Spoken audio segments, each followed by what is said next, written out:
All right, Craig. We are on here. We are live. What a freaking win, dude. What a freaking win. We needed it in the worst way. Golly.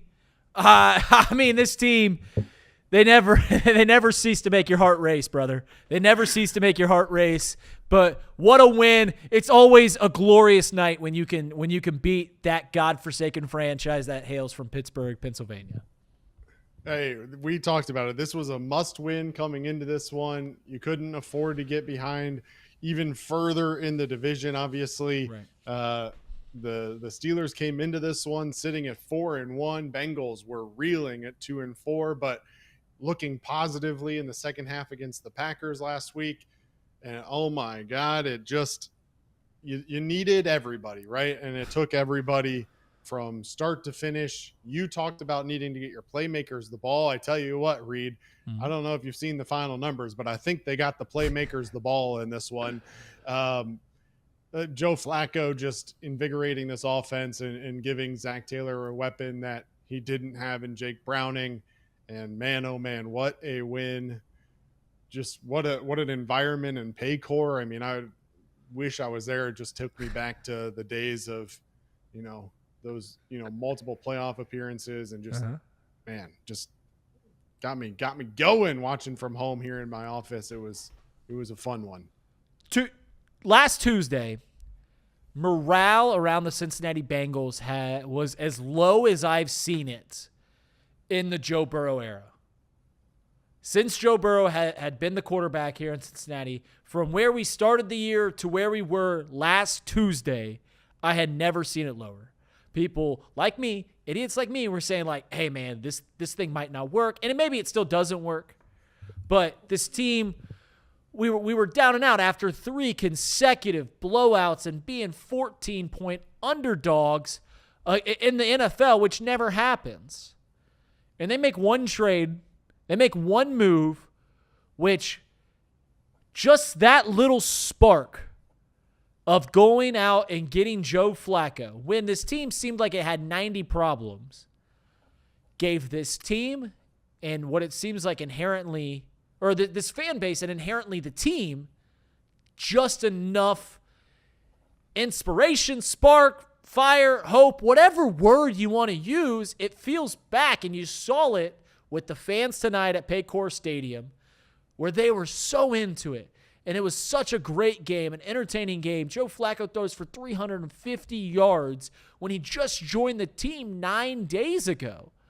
It is incredible what he has been able to do in his short tenure here. It really is. I mean, that's incredible, man. Remember this morning when I told you that I thought it was going to be a 16-13 ball game, and if Joe Flacco throws the ball 40 times, we were in trouble? Yeah. Whoa, right. Was I wrong? Whoa, right. Was I wrong? Right. Man, it just, you start to see that spark, though, the minute the trade happened. Mm-hmm. Like, you saw the interviews in the locker room after that. Mike Hart wants to remind you to hit record if you didn't already. You saw the interviews in the locker room.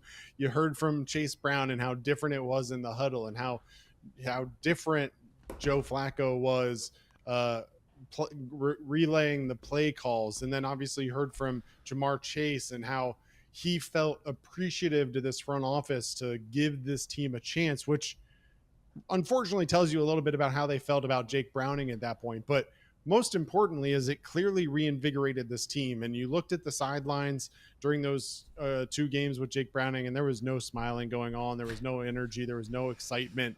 And then you look at it the last 2 games, and last week, unfortunately, the Bengals dropped to the Green Bay Packers, but they looked better in the second half than they had in 2.5 games. And then obviously tonight, 4 quarters of football, Reed. Like, that was 4 complete quarters of football from start to finish. Yeah, you probably would have liked to see the offense get going a little bit more in the first quarter. I don't care. This is a win. It's a divisional win. You're a game behind the Steelers in the win column at this point. You're 2-0 in the division.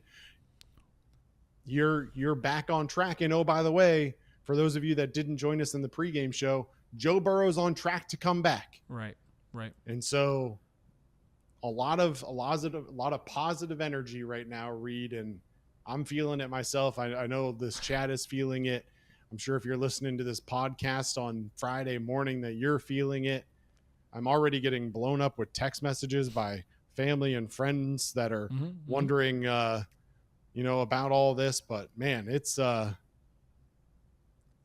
fun night to be a Bengal fan. So while we're doing this, while we're sipping the Kool-Aid and getting really excited, I mentioned this earlier, and it's something that I couldn't shake out of my head all week because for some reason I felt like we were just going to win this game. And I know people always say that afterwards, but all week I was like, dude, I just feel like we're going to win this game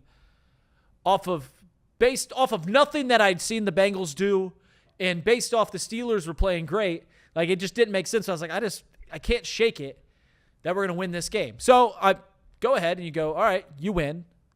The Steelers still in first place. They fall to 4-2. We go to 3-4. All right, well, we play the Bears and the Jets before we play the Steelers again. We play the Bears and the Jets in a bye. The Steelers play the Packers, the Colts, and the Chargers before they play us again. There's a really, really legitimate shot. I don't want to say it's a good shot. There's a legitimate shot that when we play the Pittsburgh Steelers on November 16th, if we take care of business and the teams that they play and things kind of shake out the way that I expect them to play, that when we play the Pittsburgh Steelers on November 16th, it will be for first place in the division. It'll be to take the reins in the AFC North as we head into the final 8 weeks of the season. That is incredible to think about, and it's a long ways away, but you can see the path there.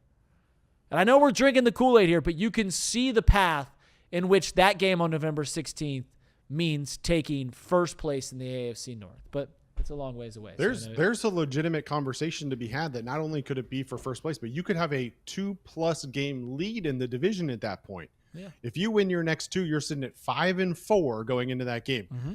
I don't know that it'll happen, but the Steelers very clearly have a path to being 4-5 at that point.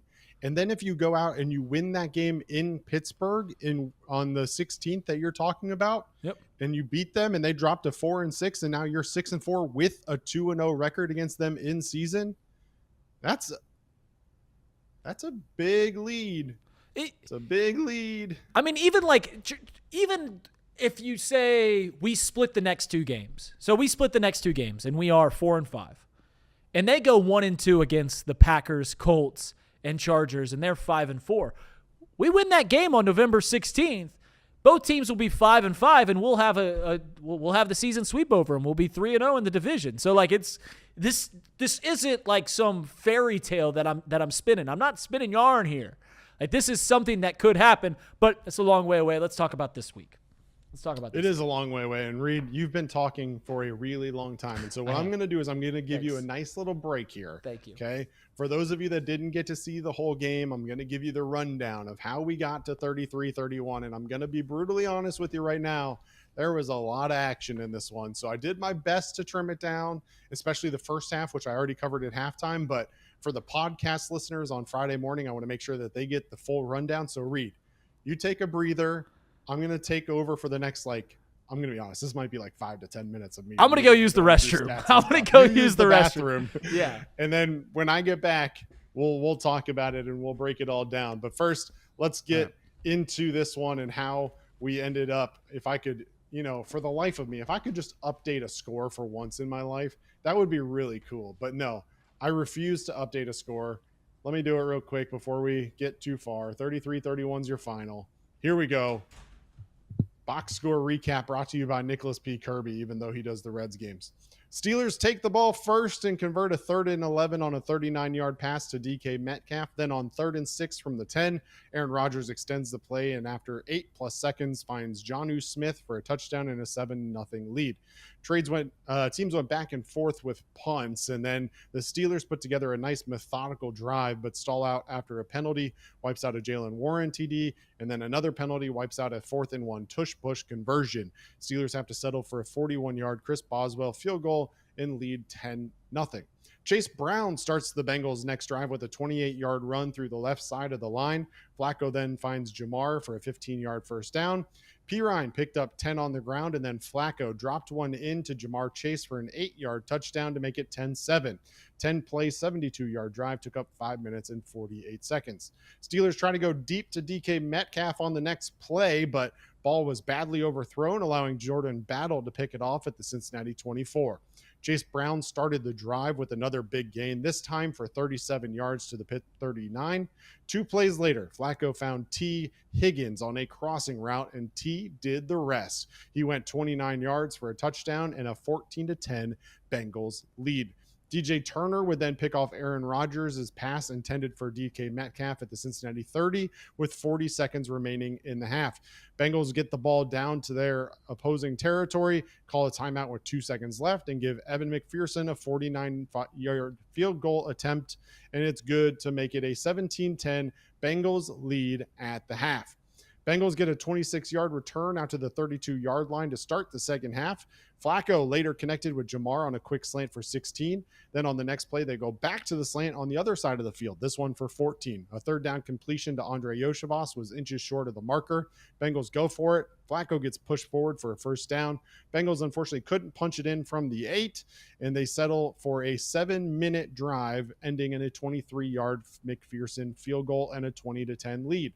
Steelers get the ensuing return to the 40-yard line. Then Jalen Warren got 4 straight runs to start the drive, picking up 37 total yards. Bengals D stiffened up, including a Darnell Washington catch for a loss of 9. Pass intended for Jonnu Smith was broken up by DJ Turner, but Turner went down with cramps, and Pat Freiermuth was found open in the middle of the field for a 19-yard touchdown pass on the next play. Bengals still led 20-17. Bengals take over and face a 3rd and 4. Flacco found Yoshi for 37 yards on a post route to the 24-yard line. Flacco would later find Noah Fant on a slant in the end zone for a 27-17 Bengals lead. Jalen Warren broke multiple tackles on the first play of the next drive, picking up 37. Rodgers then found Freiermuth for 19 and Darnell Washington for a touchdown. Lead was down to 27-24. Bengals' next drive starts with a 12-yard Chase Brown run, then a 25-yard completion to Noah Fant. Flacco completes back-to-back passes to Jamar for 19 yards. Drive stalls after a Jalen Rivers hold. McPherson, 45-yard field goal is good, 30-24 Bengals. Bengals hold the Steelers to a 3-and-out and take over with 5:16 remaining at their own 10. But after an incompletion downfield to Jamar, the Bengals go option play, and Joe Flacco keeps it for a 12-yard run. Unfortunately, they couldn't advance it any further and have to punt it away. Pitt returned it out to the 44-yard line with 2 minutes and 46 seconds remaining. On 2nd and 20, after a Pittsburgh holding, Aaron Rodgers found a wide-open Pat Freiermuth for a 68-yard touchdown that kind of felt like the dagger in the back of Cincinnati's hearts with 2 minutes and 21 seconds remaining. But the Bengals start their drive at their own 30. Flacco finds Jamar Chase for 15, taking it down to the 2-minute warning.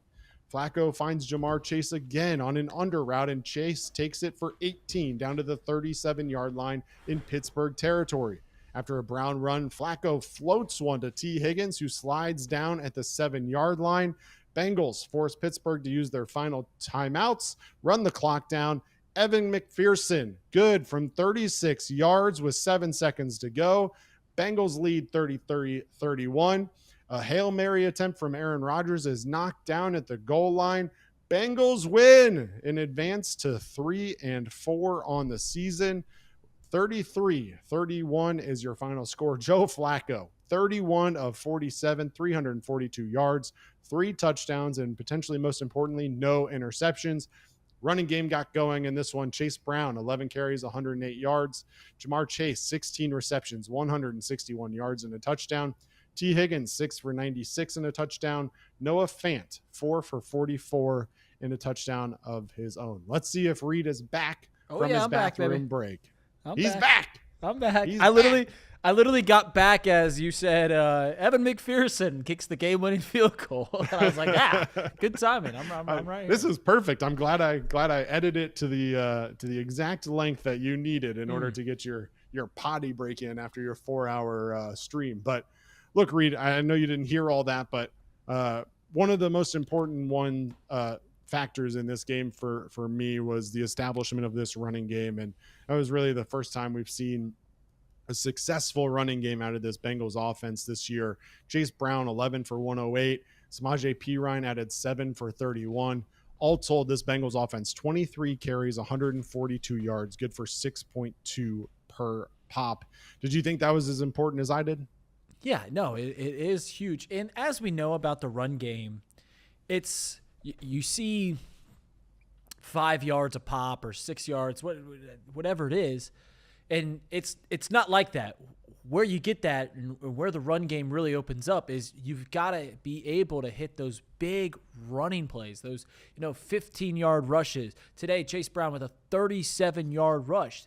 That's where it opens up, and those are the big plays. You can't always expect to get those big plays in the air, and you've got to be able to keep the defense honest. And they, for once, they did. For once, they did. And I like to make fun of, or at least poke back or push back on all the fans that always complain about play call, because I think it's such a tired thing, and you could always, it's because when you complain about play call, it's normally just because of unsuccessful plays. And they could run the same play and they can get 60 yards, and it's still a bad play call, but it worked, right? But those same people have said the same thing for years, and it's like, hey, we got to run the ball, and we got to get the ball to Jamar Chase. Well, maybe they were right in that regard, because you run the ball, you're successful running the ball, and you get the ball to Jamar Chase, one of the most elite playmakers this sport has ever seen, and good things happen. But yeah, the run game, for whatever reason, holes are starting to open up. We're starting to run the ball well. I don't know if it's Joe Flacco being under center more. I don't know if it just takes this much time for Zach Taylor to kind of calibrate what this offense needs, because it feels like the same thing over and over again. I don't know if this was a kitchen sink game. I don't know what it is, but it was clear that being able to move the ball on the ground opened up this entire offense. Yeah, it's a combination of things, right? It's a chicken and egg conversation, and we've had these conversations before, but you have a passing game that really for the first time in 4 games actually is threatening. You have an offensive line with a veteran quarterback who's putting them in better positions, making better reads pre-snap, calling out assignments at the line of scrimmage, and making the appropriate reads to make the appropriate audibles. As we all know, most NFL teams go to the line with 2 calls on basically every play. And so it's up to the quarterback a lot of times to make the right read to determine which play is going to be most successful. And, I don't know if this is necessarily true or not, but like Joe Burrow just wants to air the ball out. And to me, I think he errs on the side of, if I think there's a chance, I'm going to throw the ball regardless. Right. And so even if there's a potentially positive look for the running game, he's typically going to throw the ball anyway, just because that's what he wants to do. Joe Flacco, as a veteran of 18 years in this league, yeah, I mean, it's nice for him to sit here and put up 342 yards in this game, but I don't think he really cares about that at this point. I think that's a byproduct of, I'm trying to put my team in the best position to win. And that means when it's appropriate and we've got a favorable matchup, I'm going to put the ball in my running back's hands. And when it's favorable and makes the most sense, I'm going to put the ball up for my wide receiver stars to go out and make a catch. And you were talking about it during the broadcast. Was that floated pass to T. Higgins a great pass? Was it underthrown? Was it just a wobbler? I don't know. I don't care. It was a completion, and Joe Flacco made it, and he's making these reads. Like you talked about another play where Andre Yoshivas was kind of streaking downfield, and yeah, he may have been open, but his job was to take the safety off and to take the linebacker deeper in order to allow, I think it was T. Higgins, to cross underneath on that play. And so, yeah, maybe they had a different look, but that wasn't the first read, and the first read was wide open. And Joe Flacco brings that professionalism to this offense that was lacking with Jake Browning. And so now you've got a team with a veteran quarterback who can read defenses, who can put your team in the best position to succeed, and can be a leader on the field, an extension of this offensive staff to make sure that the team is in the best position to make a positive gain on every single play. And for the most part, he's been able to do that. It's crazy because I don't know how you felt about before we got Joe Flacco, how gung-ho you were about getting a different quarterback back there. But it's almost like, if you like analogies, it's almost like this offense, and I know the line isn't great, I know that the run game hasn't always been there, but it feels like this offense is like a brand new sports car. And our options were before, after Joe Burrow goes down, is we have this 15-year-old, 16-year-old kid that just got his license in Jake Browning that, his reflexes might be better. He might be more with it and anything like that. And that's the athleticism of Jake Browning, right? But the better option was the 40-year-old man that's been driving for 20 years in this league.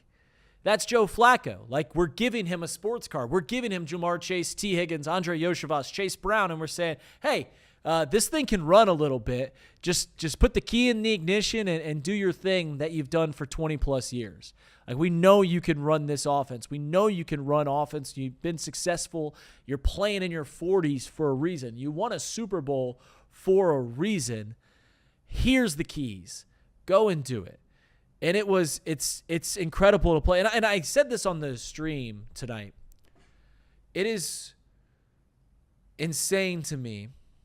And it's nothing that I thought about while Jake Browning was the quarterback. But when it's 3rd and 13, or when it's 3rd and 10, or when it's 3rd and 16, whatever it is, and Joe Flacco's back there, I actually feel like we can get a first down.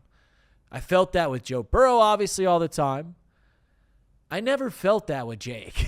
Like, I never once was – it was 3rd and 12, and I'm like, well, this drive's over. And it felt like any time that Jake Browning, shot him, the offense, had a penalty or just didn't get positive progression on the play, it's like, well, this drive's done. You don't feel that with Joe Flacco, which is an incredible place to be.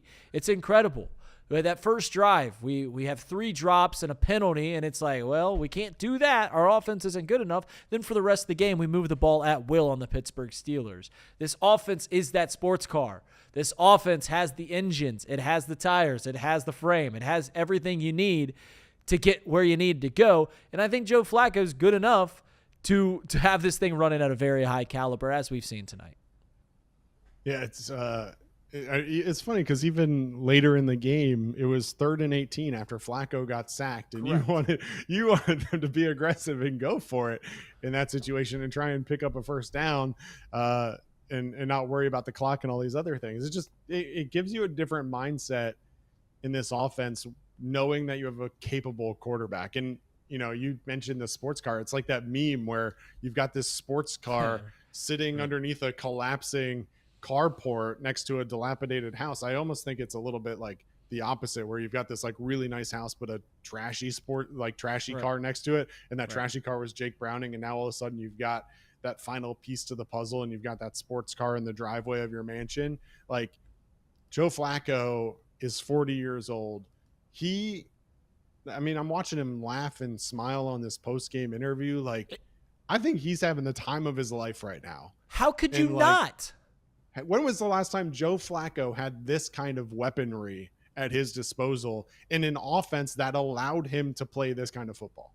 And on top of that, he's not playing for anything other than just loving to play. He doesn't need money. He's not adding on. I mean, maybe he is adding on to his legacy, but it's not like he was like on a borderline Hall of Famer. Unless we win the Super Bowl with Joe Flacco, he probably ain't making the Hall of Fame, brother. So, like, it's not like he's adding on to his legacy. He's literally playing just because, you know what, I feel like I'm 40 and I still can play and I'm still enjoying playing, so I'm going to go out there and I'm going to have a lot of fun. Yeah, it's awesome to see, and it's an incredible spot to be in when you are that as an athlete. When you've got almost nothing to lose and you can just go out there and just do what you've been doing your entire life, and you can still do it at a very high level. It's really cool, and I don't know if you're watching the postgame, but yeah, he's smiling there. He's grinning ear to ear. He's joking around. You saw it the entire game, and you can play loose. It's man, what a turnaround! How quickly things can change in over a 9-day period. It's truly incredible. Yeah, and I truly believe it. And I said this when the trade happened, that this trade was as much about the front office showing the team and the fans that they were invested in making something of this season still. And just keep it backwards, dog. I got it backwards. Why are you even messing around with it? That's like this hat doesn't go forwards.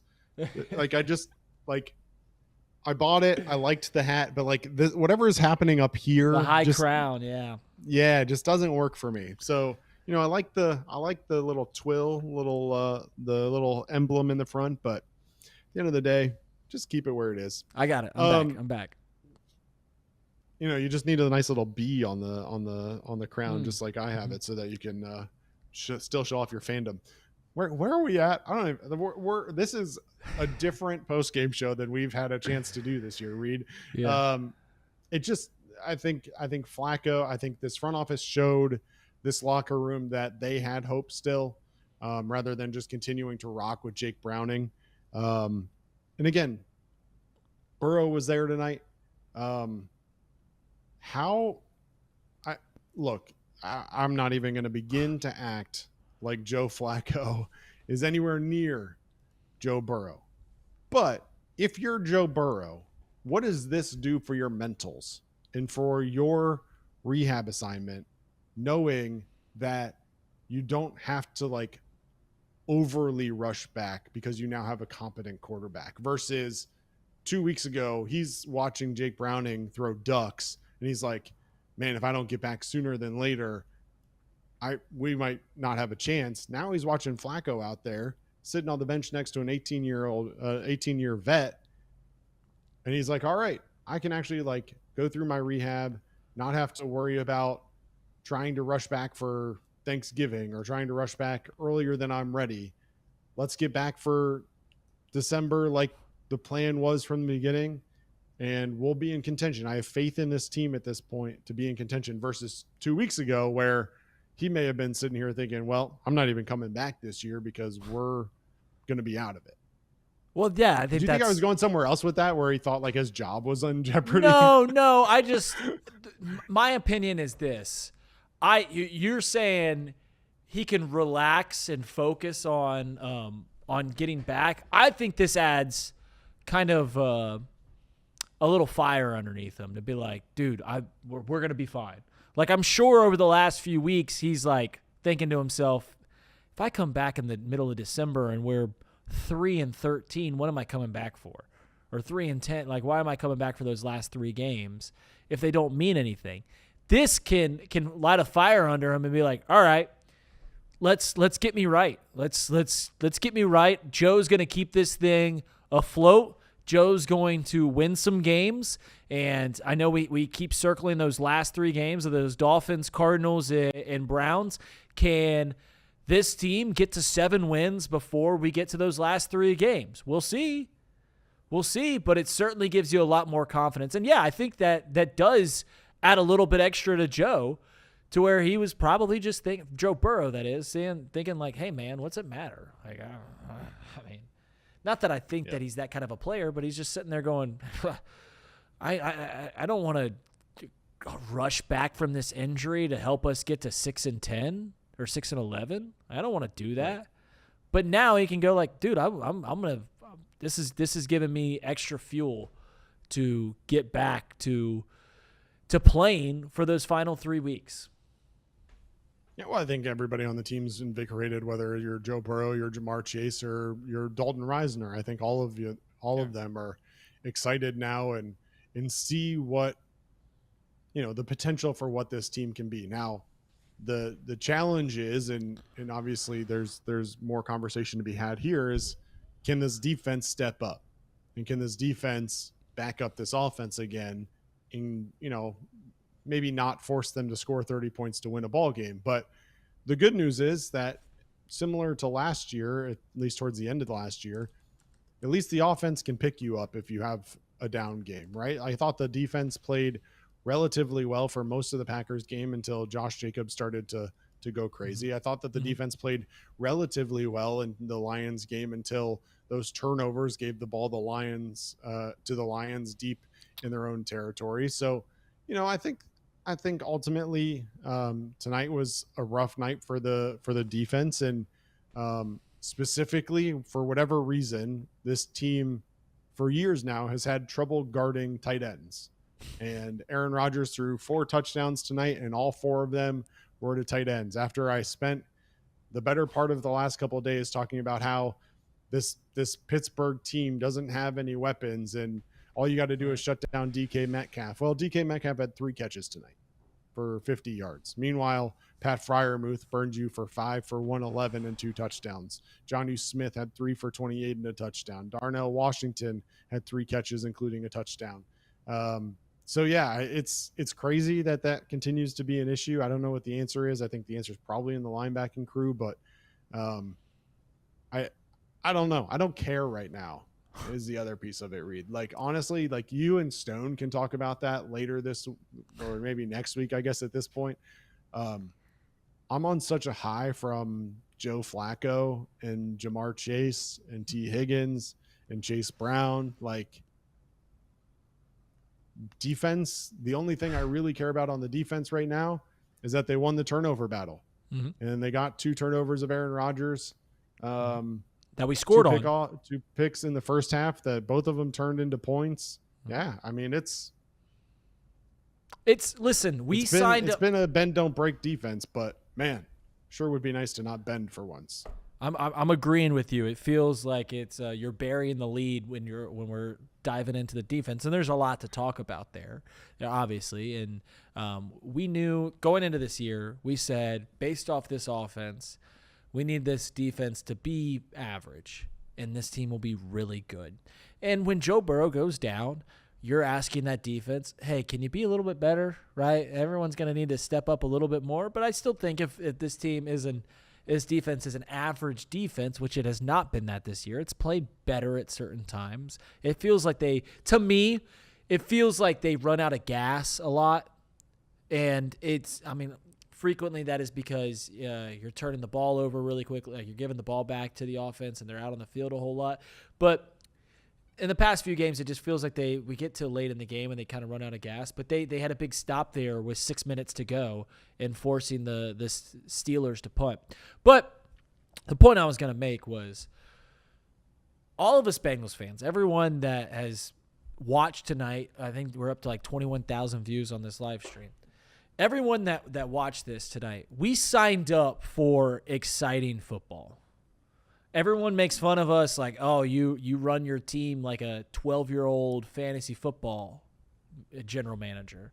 You're going to pay a quarterback and 2 wide receivers, and they're like, yeah, well, I mean, they're our best players, so yeah, we're gonna keep those guys around here. It doesn't make a whole lot of sense, but they're our best players. I don't know what else you want us to do. And we signed up for what we saw tonight. Like, when we made these deals, when we came to grips with that's who our team's going to be, we're going to win games in the 30s. And when the cameras come to Paycor Stadium for a primetime game, it's going to be a lot of fun to watch. And that's what we got tonight. And a lot of times last year, we ended up on the wrong side of it. For once, here against our biggest adversary, my least favorite sports team that has ever played a sport, we beat them tonight in a very exciting game. So we signed up for it, and we were coming out on the right side against the Steelers, so I'll take it over every single time. I'll take it. I mean, that's really what it comes down to, right? We'll take it. And you mentioned it, but we had a couple super chats. I want to make sure we mention those. You mentioned the one during the game from JT513. Hendrickson, thank you for your service. I don't know if we really want to get into Trey Hendrickson tonight. He didn't play, obviously, in the game due to a back injury. A lot of conversation around him being on the trading block, or at least other teams being interested in him. I don't know if that's a conversation for tonight. JT513 also said, welcome to Cincy Joe. Joe Flacco. Welcome to Cincy. And then Chris Ackerman with a super chat said, nice to enjoy a game for a change. Still alive. It's funny, Reed. I mean, there were times where I was loving this game, especially when we had that little stretch of like 4 or 5 straight drives with points. Yeah. And then there were times like when we gave up that touchdown, that 68-yard touchdown to Pat Freiermuth, where I just wanted to pull my hair out.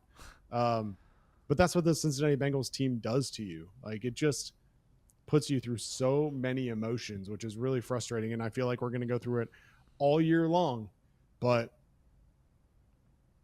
you're on the winning side of a primetime football game against a divisional opponent. And that's the most important part. Also, I mean, I don't know how important it's going to play out towards the end of the year, but in an AFC where no one really knows who's really, really good, in an AFC where we're not sure who the elite teams are, we think we know, and we're probably right, but there's a very thick middle class. We're starting off 2-0 in the division and 3-1 in the conference. So that's pretty neat. Like, if we're fighting at the end of the year for a playoff spot with the Pittsburgh Steelers, we put ourselves in a good spot. If we're fighting for a wild card spot with the Jacksonville Jaguars, that puts us in a pretty good spot. So I don't want to look too far ahead, but it's a good start, about as good of a start for a team that lost their quarterback, lost their elite quarterback, which makes all the plays that you can ask for.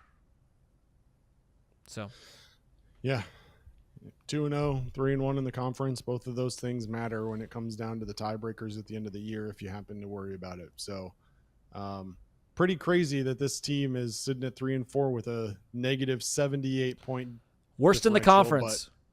Worst in the league. Worst in the league. Tied with the Tennessee Titans. Love it. Yep. Love it. Yep. So, pretty crazy, but yet here we are, and hard to say it, but hard to believe it, but really in control of your destiny at this point a little bit, Reed, and to steal a little bit from baseball and talking about magic numbers and all those things. The truth of the matter is that if the Bengals can go out, take care of business the next 2 weeks against the Jets and the Bears, they're going to have a really big opportunity coming up in November against this Pittsburgh Steelers team after a bye week, to really put, for lack of a better term, put a clamp on the division and hopefully put themselves in a position to make a run. Yeah. You get a long break, and you're playing who a lot of people think is the worst team in the league next. So a chance to, add on, get back to 500. You're playing them at home and just continue the momentum. And then hopefully that Bears game, I think, is going to be a dogfight. I think the Bears are actually pretty good. Or they're a playoff contending team too. So they're not someone you can step over. But there are two games that you got to play well on. But for tonight, you get to just enjoy a really cool win against our biggest foe and the Pittsburgh Steelers. Yeah, the Jets going up against the Panthers at home this week. Jets, last I checked, 1.5 point dogs at home to those Carolina Panthers. And they are up next for the Cincinnati Bengals. The Jets come to Paycor Stadium next Sunday, the 26th. It'll be the Bengals and the Jets, 1 p.m. on CBS, but we hope you'll join us right here on Chatterbox Sports on YouTube and on all the social media channels. We'll have a pregame show for you starting at 12:30, and then, of course, a watch-along and a postgame show, as we always do. UC great. Can I call him a great? I think he was great at UC. Yeah, he was great at UC. Sauce Gardner comes back with the Jets, and DJ Turner, who's been playing great for the Bengals, has an opportunity with Justin Fields at quarterback to try and continue his run. He'll have to go up against Garrett Wilson in this Jets passing attack that saw Justin Fields throw for less than 50 yards last week, something crazy. Disgusting. So it's certainly setting up for a chance for the Bengals to get to 500 and get to 4-4 going into that Bears game. And Reed will be here, I assume, off the bench tomorrow. I will be on off the bench tomorrow. Okay, so off the bench tomorrow to break this one down even more with Stone Shields, who is at the game tonight, can give more insight into the atmosphere, into the game. And then throughout the week next week, 10 to 12 p. Yeah, 10 a to 12 p. Monday through Friday off the bench. We'll have you covered with Cincinnati Bengals coverage, and certainly talk about all the other great news coming out of the NFL weekend. So we had Reed, final thoughts. We had another super chat come in. We had another super chat. Swaggy Plague put in $1.99, said, "Let's go, Joe." Reed's rally cap came through. That's right. Let's go, Joe. That's right. It's hard not to get fired up. Thanks for the super chat, Swaggy Plague. Final thoughts are, man, it feels great to beat the Steelers. What a game from DJ Turner, amongst others. If you wanted to say one defensive player, what a game from him. He's really shined these last 2 weeks. Joe Flacco runs a professional offense, and we greatly appreciate it. Man, I wish we would have got him about 3 weeks before we did. I wish we would have got him because we probably have at least one more win amongst those games. I don't know if we would have won any more, but we definitely would have won at least one, and we're looking at this season a whole lot differently. But the season's alive, the season's afloat, and we look towards 2 more home games in the next 2 weeks, and hopefully we get some wins. Craig, thank you so much for being here, man. Thank you for spending your time. Absolutely. Appreciate everybody in the chat. Sitting now at over 20,000 views on this stream. We sincerely appreciate it. We appreciate the super chats, appreciate the likes, and if you haven't already, make sure you like the stream. It does help us with our reach. And make sure you follow us on social media, Seabox Sports, everywhere you can find us. And as always, make sure you check out Omaha Steaks for their early Black Friday sale. Get 50% off site-wide, plus an extra 20% off select favorites, Read. And then use code Chatterbox for an extra $35 off on top of all that. omahasteaks.com to place your order. Terms apply. And with that, we shall see you next week. Reed will see you tomorrow. I bid you adieu, and I bid you a hoo-day. Hoo-day. Wrong screen.